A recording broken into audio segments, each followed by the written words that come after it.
యేసుక్రీస్తు నమ్ముకుంటే అర్థం ఏం పేరు? దెబోరా. దేవుని బిడ్డలారా వినండి, ఈమె పేరు దెబోరా.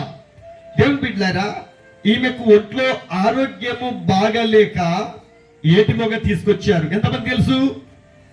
ఎంతమంది తెలుసు? ఏటిమోగ తీసుకొని వచ్చారు. ఎంతమంది తెలుసండి? అందరికి తెలుసా?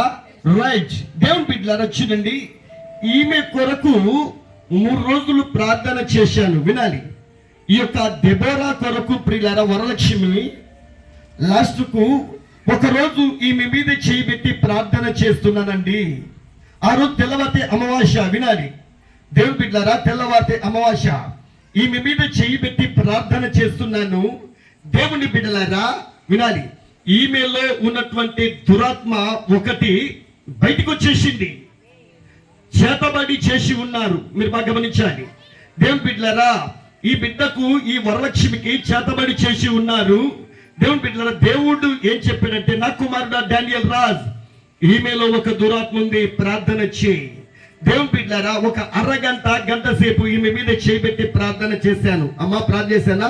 నూనె రాసి ప్రార్థన చేశాను. ప్రియులారా, ఈమెలో ఉన్నటువంటి దురాత్మ బయటకు వచ్చేసి అది నన్ను అటాక్ చేసింది. వినాలి దేవుని బిడ్డలారా, ఆ యొక్క దురాత్మ నా మీదకి వచ్చిందండి.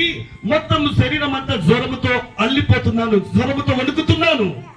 దుప్పటి కప్పుకొని ఫుల్లుగా జ్వరం వచ్చింది. జ్వరం వచ్చినప్పుడు నేను ఆత్మలో ప్రార్థన చేస్తున్నాను, ప్రభువా ఏం జరిగింది యేసయ్య అంటే, నా కుమారుడా డానియల్ రాజ్, వరలక్ష్మిలో ఉన్నటువంటి ఈ దురాత్మ నీ మీదికి వచ్చింది. ఇప్పుడు నువ్వు స్తుతించి లేచి ఒక అరగంట స్తుతులు చెప్పి ప్రార్థన చేయంటున్నాడు దేవుడు. దేవునికి స్తోత్రం. ఒక అరగంట ప్రియులారా, నేను యేసయ్య అగ్నితో నింపు, అగ్నితో నింపు, అగ్నితో నింపు, అగ్నితో నింపు అని ప్రార్థన చేయగా ప్రియులారా, నాలో ఉన్నటువంటి ఆ యొక్క దురాత్మ వెళ్ళిపోతుంది. గట్టిగా సఫలు కొట్టి దేవుని మైపచ్చు. దేవుని బిడ్డ, చేతబడి కేసు నుండి దేవుడు ఈ బిడ్డను స్వస్థపరిచాడు. నిన్ను స్వస్థపరచడా? నిన్ను స్వస్థపరచడా? నా ప్రియమైన సహోదరి, ఇదిగో ఈ కుమార్తె ఈ రోజు ప్రత్యక్ష సాక్షి. ఆ రోజు నుంచి ఈ రోజు వరకు కానీ ఈ బిడ్డ బ్రతికే ఉంది. లేకుంటే ఒక 3 రోజులలో ఈమె చనిపోయి, దేవుని బిడ్డలారా, డెడ్ బాడీ గాని మనకు దొరకదు. యేసయ్య గొప్పవాడు. కాబట్టి గట్టిగా సపర్లు కూడా దేవునామని మైపోతాం. అమ్మ, నీకు దేవుడు బాగు చేశాడా లేదా? Very good, very good. దేవుని బిడ్డ